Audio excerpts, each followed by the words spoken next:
দারুন নাদওয়ার বই থেকে চূড়ান্ত সিদ্ধান্ত হয়ে গেছে, মুহাম্মদ বিন আব্দুল্লাহকে দুনিয়া থেকে বিদায় করে দিতে হবে। আমার নবীজি ঘর থেকে বের হয়েছেন 6 মাস আগে, বলেছেন আবু বকর কোন একটা রাত্রে তোমার বাড়ি যাব আমি। দরজায় করাঘাত করেছেন, বিদ্যুৎ বেগে দরজা খুলে গেছে। রাসূল বললেন বকর এত গভীর রাত, ডাক দিলাম ছোট্ট করে, দরজা বিদ্যুৎ গতিতে খুলে গেল। তিনি বলছেন হুজুর যেদিন বলেছেন সেদিন থেকে আজ পর্যন্ত কোন রাত আমার পিঠ থেকে আমি বিছানায় লাগাতে দেই নাই। আনুগত্য। কি বলেন কি বলেন বলেন বলেন কি আনুগত্য। আমার নবীজি খুব খুশি হয়ে গেলেন। সিরাত ইবনে হিশাম সহ বিভিন্ন সিরাত গ্রন্থে এসেছে আমার নবীজিকে সহযোগিতা করার জন্য দুটা বর্ণনা পাওয়া যায়। একটা বর্ণনা হলো রাসূল কেউ নিজের পিঠ উঠালেন, সাইয়েদনা আবু বকর নিজের পিঠ উঠায়া মদিনা হলো উত্তর দিক, চলে গেলেন দক্ষিণ দিকে। দুই বৃদ্ধাঙ্গুলের উপরে ভর দিয়ে দিয়ে এক পা দিয়ে হেঁটে হেঁটে আরেক পা দিয়ে পদচিহ্নগুলো মুছে মুছে রাসূলকে পিঠে করে নিয়ে জাবালে সূর পর্যন্ত নিয়ে গেছেন প্রথম খলিফা আবু বকর রাদিয়াল্লাহু তাআলা। কেন করলেন এটা? আরবের লোকেরা এতটাই মেধাবী ছিল, মানুষের পদচিহ্ন দেখে বলতে পারতো এটা কোন গোত্রের লোকের পদচিহ্ন, এমনকি উটের পায়খানা পর্যন্ত দেখে বলতে পারতো এটা কোন গোত্রের উট। রাসূলকে যদি চিনে ফেলে, এমন করে করে নবীজিকে সঙ্গে করে নিয়ে জাবালে সূর পর্যন্ত চলে গেলেন। জাবালে সূরে 3টা দিন 3টা রাত থাকলেন। এই তো মাসখানেক আগে হবে গিয়েছিলাম। গেলেই সবগুলো দেখি, দেখলে ইমান একটু তাজা হয়, একটু মজবুত হয়। সেই জাবালে সূর এখনো দুর্গম। আপনি যদি দিনের বেলা সকালবেলা রওনা দেন, ঘন্টার পর ঘন্টা আপ ডাউন করতে সময় লাগে, পাহাড়ি পথ। নবীজি 3টা দিন 3টা রাত থাকলেন। মনে হয় সেখানে খাট ছিল, বালিশ ছিল, চাদর ছিল, খাবার ছিল, কিচ্ছু ছিল না। আমার নবীজি পাহাড়িয়া একটা দুর্গম জায়গার মধ্যে সময়টা কাটায় দিলেন, খাবার নাই, কিচ্ছু নাই। সেখান থেকে নামলেন, 3টা দিন পার হয়ে গেল, মদিনায় চলে গেলেন। কুবা পল্লীর কাছাকাছি চলে গেলেন। কুবা পল্লীতে একটা মসজিদ, কুবা নাম হয়েছে, একটা মসজিদ রাসূল বানিয়েছেন নিজের হাতে। উসসিসা আলাত তাকওয়া, প্রথম মসজিদ, যে জায়গায় নামাজ পড়লে পরে আল্লাহ রাব্বুল আলামিন একটা নফল উমরার সওয়াব দিয়ে দেয়। আমার নবীজি সেই মদিনায় চলে গেলেন। কিন্তু সকালবেলা সাহাবীরা ঘুম থেকে উঠেই এই দুজন ছাড়া সবাই রাসূলের দরবারে এসে রাসূলকে খুঁজছেন, রাসূল নাই। ওমরে ফারুক দেখছেন, যখন দেখলেন রাসূল নাই, মাথা পাগলা হয়ে গেছে, মন মেজাজ গরম হয়ে গেছে। সোজা গিয়ে আবু জেহেলের সামনে গিয়ে বলছে, আবু জেহেল সত্যি করে বলো আমার রাসূল কোথায়? আবু জেহেল থরথর করে কাঁপে, কারণ ওমরের মেজাজ কি বলেন বলেন বলেন বলেন নরম না গরম? গরম মানুষ। আবু জেহেল বলে, কেন তুমি কি জানো না? কেন আমিও তো জানি না। সাইয়েদনা ওমর ফারুক বললেন, আল্লাহর কসম করে বলি, আমার নবীর যদি একটা পশমেরও ক্ষতি হয়, ওমর তাকে কখনো হালে ছেড়ে দেবে না। সাহাবায়ে কেরাম, রাসূল মদিনায় হিজরত করেছেন, একজন ধনী সাহাবী আব্দুর রহমান ইবনে আওফ রাদিয়াল্লাহু তাআলা আনহু যখন শুনতে পেলেন রাসূল নাই, তিনি একজন বড় ব্যবসায়ী ছিলেন, এক্সপোর্ট ইম্পোর্টের বিজনেস ছিল, বড় বড় বিজনেস তিনি করেছেন, কোটি কোটি টাকার মালিক তিনি ছিলেন। আব্দুর রহমান ইবনে আওফ আশারে মুবাশশারা একজন সাহাবী, 10 জন জান্নাতের সংবাদ পাওয়া একজন অন্যতম সাহাবী। আব্দুর রহমান ইবনে আওফ যখন শুনতে পেলেন, ব্যবসার চাবি থেনে রেখে দিলেন, বউ বাচ্চাকে রেখে চলে আসলেন, কারণ তারা কালেমা পড়ে নাই। বউ রাখলেন, সন্তান থুয়ে, ব্যবসা থুয়া সোজা মদিনার দিকে রাসূলের উদ্দেশ্যে রওনা দিলেন। একমাত্র আনুগত্য, জোরে কোন সুবহানাল্লাহ। রাসূল নাই, আমরাও। আব্দুর রহমান ইবনে আওফ ব্যবসা, সন্তান, স্ত্রী, এগুলোই তো আকর্ষণ। যা আকাম কুকাম করে কাদের জন্য করে? এগুলোর জন্যই তো করে।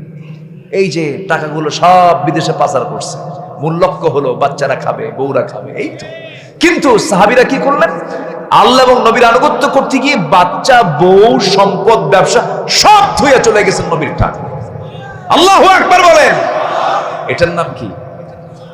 আনুগত্য। বলেন, এটার নাম কি বলেন? আনুগত্য। চলে গেছেন মদিনায়। রাসূল দেখি বলছেন, আব্দুর রহমান তুমি চলে আসছো, হুজুর আপনি নাই থেকে লাভ আছে? সুবহানাল্লাহ বলবেন না? সুবহানাল্লাহ বলবেন না? আমার নবীজি দারুণ খুশি হয়ে গেলেন। রাসূল তাকে জড়িয়ে ধরলেন। কয়েকটা দিন যখন চলে গেল, আমার নবীজি একদিন দেখতে পেলেন আব্দুর রহমান ইবনে আওফ রাদিয়াল্লাহু তাআলা আনহু মদিনার মসজিদের সামনে অসহায়ের মতো বসে আছেন, কোনো কাজ নাই, কি ব্যস্ত মানুষ। রাসূল দেখেই কেঁদে ফেলে বলছেন, আব্দুর রহমান বড় কষ্ট হচ্ছে মনে হয়, বউ নাই, বাচ্চা নাই, ব্যবসা নাই, সব ছেড়ে চলে আসছো, তোমার বুঝি বড় কষ্ট হয়? আব্দুর রহমান ইবনে আওফ বলছেন, ইয়া রাসূলুল্লাহ, আল্লাহর কসম করে বলি, আমি আপনাকে যখন দেখি আমার সকল দুঃখ দূর হয়ে যায়।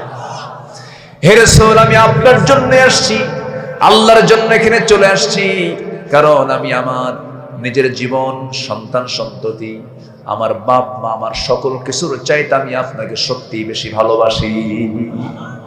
এটাই হচ্ছে পূর্ণাঙ্গ আনুগত্য, পূর্ণাঙ্গ ঈমানের পরিচয়। আমি আপনাদেরকে একটু বলবো, মাঝে মাঝে এই পরীক্ষাটা করবেন, প্রশ্নটা করবেন, চোখ বন্ধ করে দিনের কোন একটা বেলায় বুকে হাত রেখে বলবেন, ও আব্দুল্লাহ, সত্যি করে বলো তো, তুমি নিজে কি তোমার নিজের চাইতে, তোমার পরিবারের চাইতে, তোমার বাপ মার চাইতে, তোমার সকল কিছুর চাইতে তুমি তোমার রাসূলকে বেশি ভালোবাসতে পেরেছো নাকি? আপনার নফস যদি উত্তর দিয়ে দেয় হ্যাঁ, রাসূলকে বেশি ভালোবাসতে পেরেছি, তখন আপনি ভাববেন আপনি একজন পূর্ণাঙ্গ ঈমানদার হতে পেরেছেন।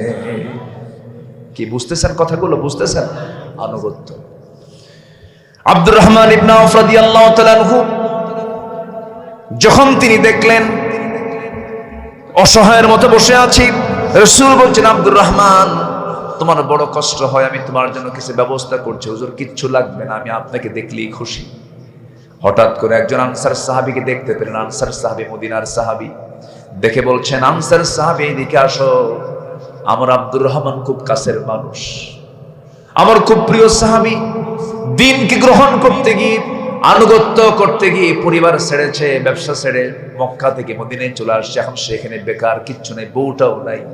দেখো তো আনসার সাহাবী কিছু করতে পারো নাকি, কিছু সাহায্য করতে পারো নাকি? আনসার সাহাবী করলেন কি, সঙ্গে সঙ্গে আব্দুর রহমান ইবনে আওফ রাদিয়াল্লাহু আনহুকে ঘোড়ার পিঠে চড়াইয়া নিলেন।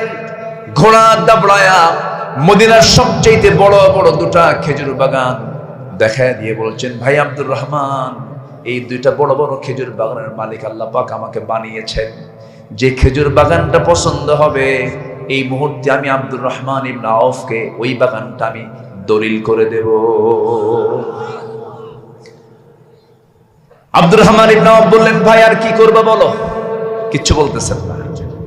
এবার ওই আনসার সাহাবী বলছেন, আমার প্রিয় ভাইজান, খেজুর বাগান তো দেবই, কিন্তু আমি আমার জানা মতে আপনার ঘর নাই, বাড়ি নাই, কিচ্ছু নাই, এই মদিনার কোনো মেয়ের বাবা আপনার সঙ্গে মেয়েকে বিয়ে দেবে না, আপনার তো যৌবন আছে, আল্লাহ পাক আমাকে দুইটা বউ দান করেছেন, একটা বউকে তালাক দেব, আপনি আমার বউটাকে বউ বানাইয়া নিবেন।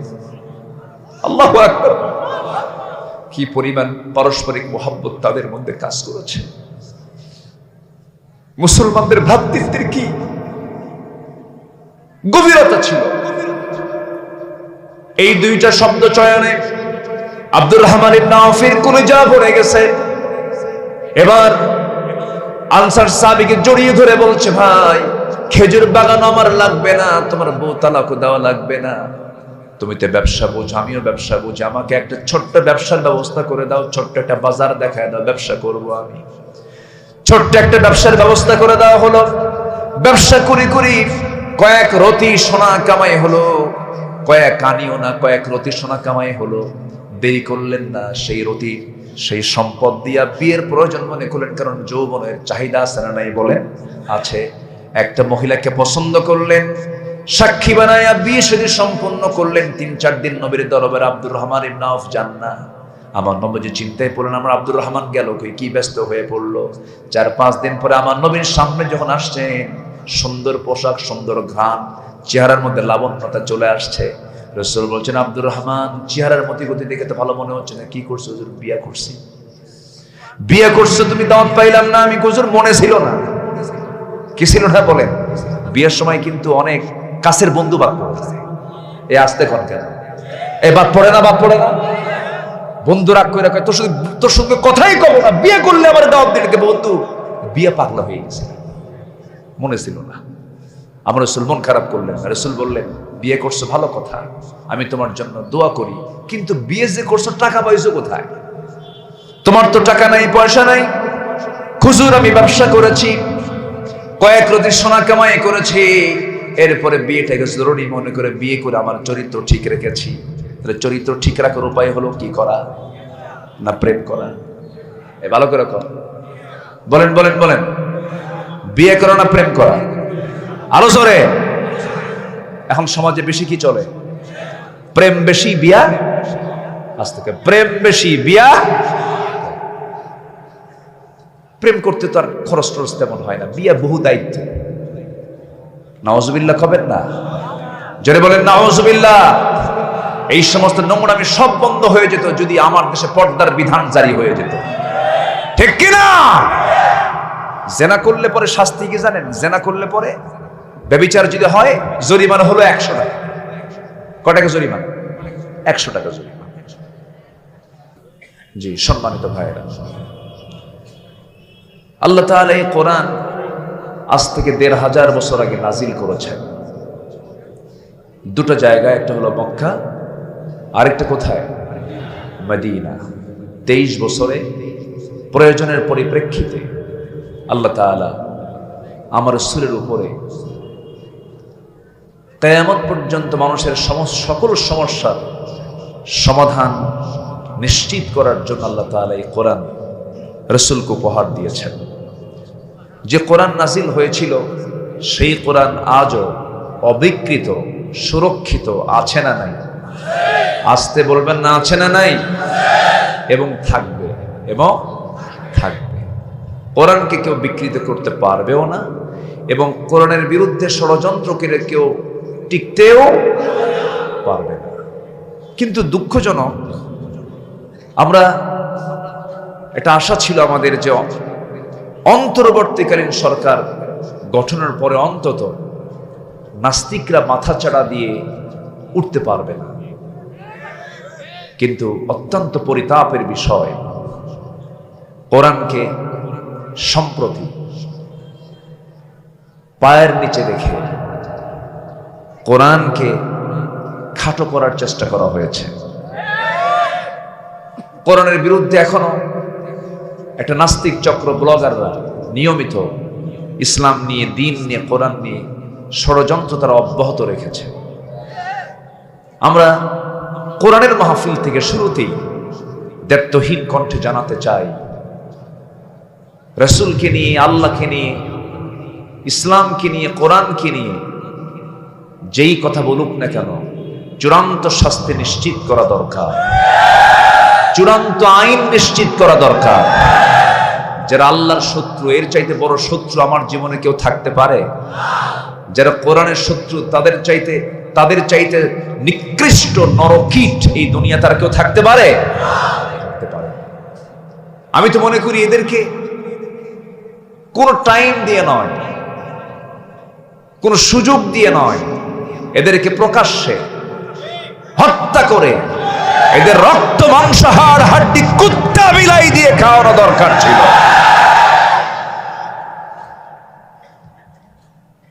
কম বড় অপরাধ এটা নয়।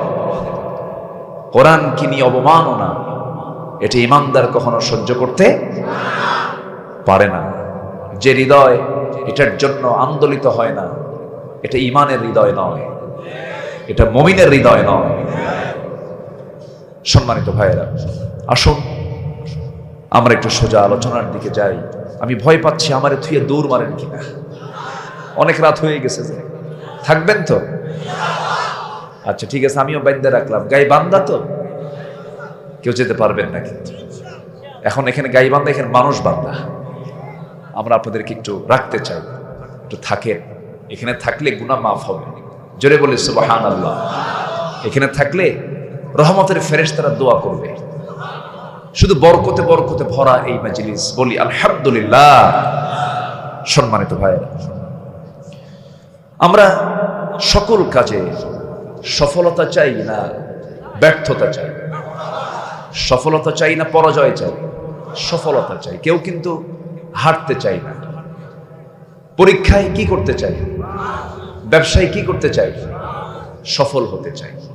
কেউ কিন্তু ব্যর্থ অথবা পরাজয় হতে চায় না, পরাজিত হতে চায় না। তা আল্লাহ বলছেন, বান্দা আমি নিজে তোমাদেরকে কিছু সফলতার দিক শেখায় দিচ্ছি। এই কাজগুলো শিখলে, এই কাজগুলো করলে আমি আল্লাহ ওয়াদা করলাম তুমি সফল হয়ে যাবে, সাকসেস হয়ে যাবে। জোরে বলে সুবহানাল্লাহ। দুনিয়ার সকলের পরামর্শ আর আল্লাহর পরামর্শ তফাৎ আছে না নাই বলেন তো? আসতে বলবেন না, আছে না নাই? আচ্ছা, আমি যেখান থেকে তেলাওয়াত করেছি আল্লাহ তাআলা সেখানে সফলতার কথা সুন্দর করে তুলে ধরেছেন। কি কাজ করলে সফল হবে? মোটামুটি 9 থেকে 10টি কাজ আমরা যদি আজকে শিখে যাই, সফলতার চূড়ান্ত সীমা অতিক্রম করে আমরা জান্নাতে পৌঁছে যাব। জোরে বলি ইনশাআল্লাহ। এই ওয়াদা কে করেছেন? আল্লাহ করেছেন। আল্লাহ রাব্বুল আলামিন বলেন, ইয়া আইয়ুহাল্লাযীনা আমানু ইত্তাকুল্লাহা ওয়া কুলু কওলান সাদীদা يصلح لكم أعمالكم ويغفر لكم ذنوبكم ومن يطع الله ورسوله فقد فاز فوزا عظيما جرب الله أكبر ইমানদারেরা তোমরা আল্লাহকে ভয় করো। এক নাম্বার হলো তোমরা আল্লাহকে ভয় করো। আল্লাহ ছাড়া কাউকে ভয় করা জায়েজ? জায়েজ? আমার পাশে যিনি বসে আছেন, আহারে 16 বছরের ভিতরে আপনি জেলে ছিলেন কয় বছর? 5 থেকে 6 বছর উনি জেলখানায় ছিলেন। বলুন তো দেখে কি মনে হয় ইনি কাউকে খুন করতে পারে? মনে হয়? 36টা মামলা, বেশি না, 3 ডজন। কয় ডজন? 3 ডজন মামলা। 3 ডজন মামলা হয়েছিল তার বিরুদ্ধে। আমারে 2018 সালে নির্বাচনের আগ দিয়ে গোটা বাড়ি ঘেরা দিয়ে আমারে তুলে বলে যে হুজুর চলেন, থানায় চলেন, ওসি সাহেব আপনাকে সালাম জানিয়েছেন চা খাওয়ার। তো বললাম, তো চা খাওয়ার দাওয়াতে এত লোক ধরতে আসে? এমনি তো যাওয়া যেত, চলে। বসলাম। ওসি মহোদয় বলে, হুজুর কি বলবো, আগে মাফ চেয়ে নেই, আমি আপনার খুব ভক্ত, এই দিনাজপুরের দিকে বাড়ি বেচারা। তো বললাম যে ভক্ত তো ধরছেন কেন? হুজুর আমি তো ধরি নাই, উপর থেকে চাপ। উপর থেকে তো আল্লাহ আছে না, এছাড়াও আরো কিছু আছে। তো আপনাকে ধরতে বলেছে। হ্যাঁ হুজুর আমারে মাফ করে দিন, আমার ছেলে মেয়ে আছে, বদদোয়া দিয়েন না। খুব ভয় পাচ্ছে, খুব লজ্জাও পাচ্ছে বেচারি। তো বললাম যে আমার দোষটা কি? দোষ কিচ্ছু না, সামনে নির্বাচন তো, এরপরে আপনি জেলখানা থেকে চলে আসবেন। কি কথা কি বুঝতেছেন আপনারা? খুব ঠান্ডা মাথায় কথা বলতেছে। হুজুর কি করবেন, বাল বাচ্চা আছে, চাকরি বাঁচান তো ফরজ। আমি বললাম ইমান বাঁচান তো নফল। ধরলো, থাকলাম, কোনো কারণ নাই, কিচ্ছু না, কোনো কারণ নাই।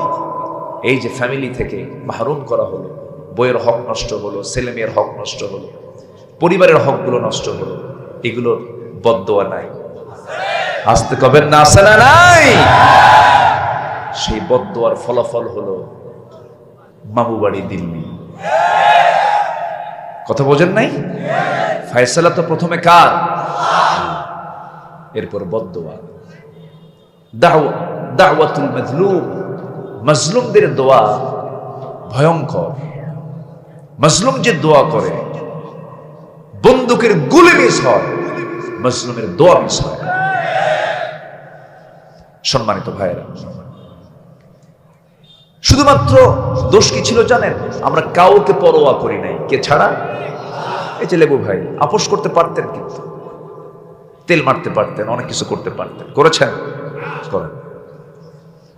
আল্লাহকে ভয় করো। আল্লাহকে ভয় করলেই লাভ। আল্লাহ ছাড়া কাউকে ভয় করাই তো তোমার জন্য জায়েজ নাই, কাউকে ভয় করা যাবে না আল্লাহকে ভয় ছাড়া। অতএব আল্লাহ রাব্বুল আলামিন আগে বলছেন আমাকে আগে ভয় করে নাও, এবং তোমরা যখন কথা বলতে যাবে আঁকা বাঁকা করে কোনো কথা বলবে না। ওয়াকুলু কাওলান সাদীদা, সোজা সাপটা কথা বলবে, সর্বদা সত্য কথা বলবে, এবং যখন তোমরা কথা বলবে কষ্ট দিয়ে কথা বলবে না, এটাও সুন্দর। এটাও আল্লাহ পাক বলছেন ওয়াকুলু লিন্নাসি হুসনা, ভালো করে সুন্দর করে কথা বলবে, সোজা সাপটা কথা বলবে, মিথ্যার ধারে পাশেও যাবে না। একটা প্রশ্ন করব, বলুন তো ভাই, এই দুনিয়াতে একজন ব্যক্তির জীবনে মুখ থেকে মুখ ফসকে ও কৌতুক করে একটা মিথ্যা কথা বের হয় নাই, তার নামটা কি? মুহাম্মদ সাল্লাল্লাহু আলাইহি ওয়াসাল্লাম। একটা কথাও মুখ থেকে মিথ্যা দিয়ে বের হয় নাই, কোনদিন মিথ্যার ছোঁয়া তার মুখে লাগে নাই, কোনদিন মিথ্যা কথা তিনি বলতে পারেন নাই, বলেন নাই। অথচ তিনি রাজনীতি করেছেন, ব্যবসা করেছেন, সফল ব্যবসায়ী ছিলেন, রাজনীতিবিদ ছিলেন, রাষ্ট্রনায়ক ছিলেন, যোদ্ধা ছিলেন, দুনিয়ার সব কাজগুলো তাকে দিয়ে আল্লাহ পাক করায় নিয়েছেন, কিন্তু মিথ্যা লাগে নাই। এখন আরেকটা প্রশ্ন করব, বলুন তো আমার দেশে কোন পেশার লোক, কোন শ্রেণীর লোক সবচেয়ে বেশি মিথ্যা কথা বলে? শিক্ষকরা, ইমামরা? কারা সবচেয়ে বেশি মিথ্যা কথা বলে বলে? হ্যাঁ, কিছু নেতা, ঠিক কিনা বলেন? এই আছে কিনা বলেন, আছে কিনা বলেন? আমি কিন্তু বলিনি, আপনারাই বললেন। কিন্তু সম্মানিত ভাইয়েরা, নেতৃত্বের মূল পুঁজি হয়ে গেছে মিথ্যা কথা। যে নেতৃত্ব দিতে গিয়ে মিথ্যা কথা বলতে হবে, যে নেতৃত্ব দিতে গিয়ে মদের বোতল হাতে নিতে হয়, যে নেতা তোমার হাতে মদের বোতল তুলে দেয়, নারী তুলে দেয়, যে নেতা তোমাকে চান্দাবাজি করার জন্য, তোমাকে টেন্ডারবাজি করার জন্য তোমাকে উৎসাহ দেয়, ওই সমস্ত নেতৃত্বের মুখে আমরা জুতা মারি, থুতু মারি। রাজি আছেন কারা কারা? হাত উঁচু করে দেখান মুসলমান।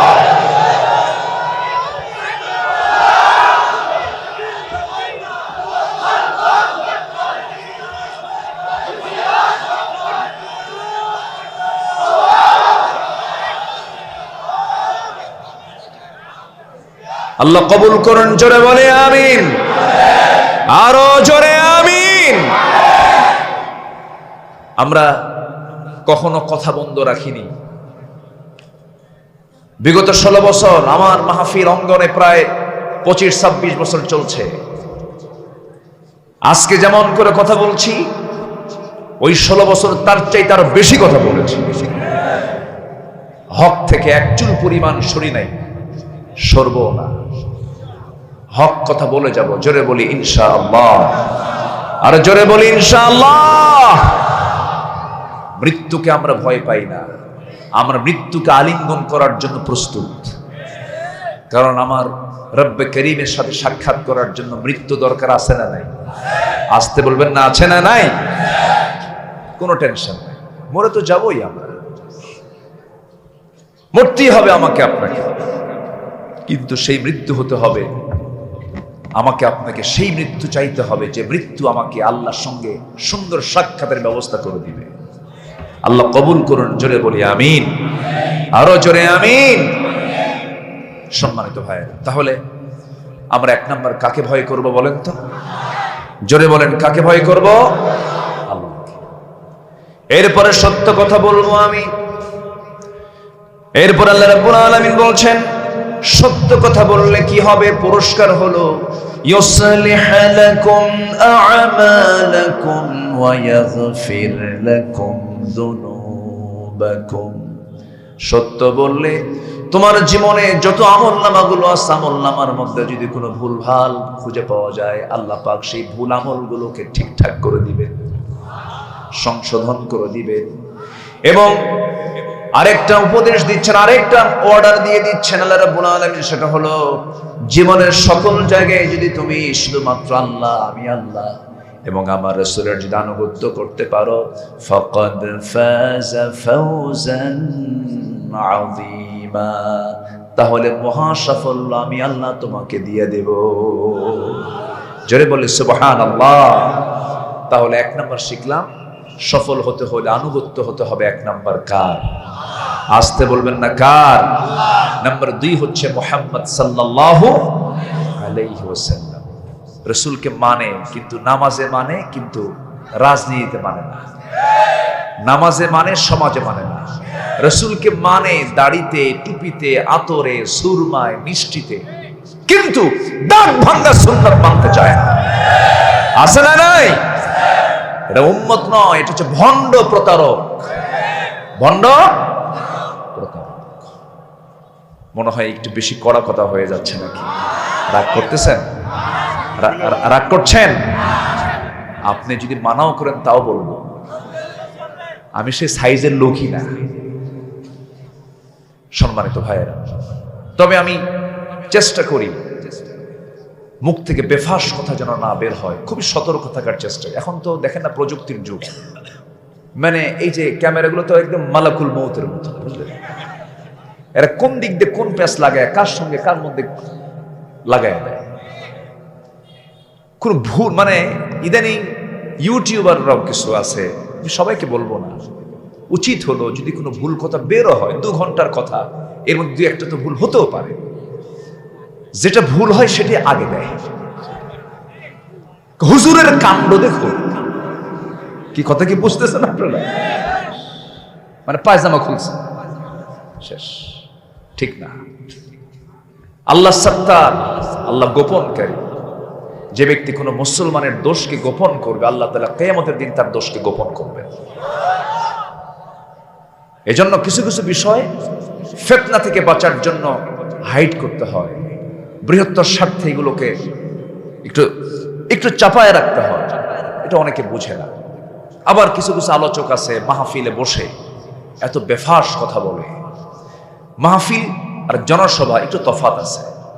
আবার মাহফিলে বসে হাসি থাকবে না কান্না থাকবে বলেন তো? মাহফিলের বৈশিষ্ট্য কি হাসি না কান্না? কিছু কিছু মাহফিল আছে এমন হাসির ঠেলায় জনগণের সবার পেটের চামড়া পর্যন্ত ব্যথা হয়ে যায়, এটাও ঠিক না। আবার আপত্তিকর অপ্রয়োজনীয় কথা, মুখ থেকে বেফাস কথা বের করা ঠিক না। কিছু কিছু তো দরবার আছে, ও কাফেরের ফতুয়ার বাক্স নিয়ে বসে আছে। আসতে বলবেন না, আছে না নাই? এগুলো কি?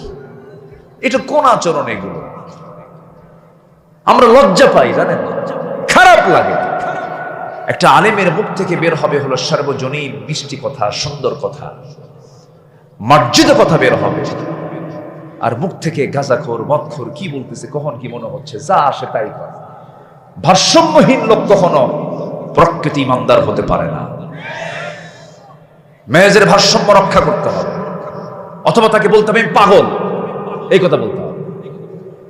সম্মানিত ভাইয়েরা, আল্লাহ পাক বোঝার তৌফিক দান করুন, জোরে বলি আমিন।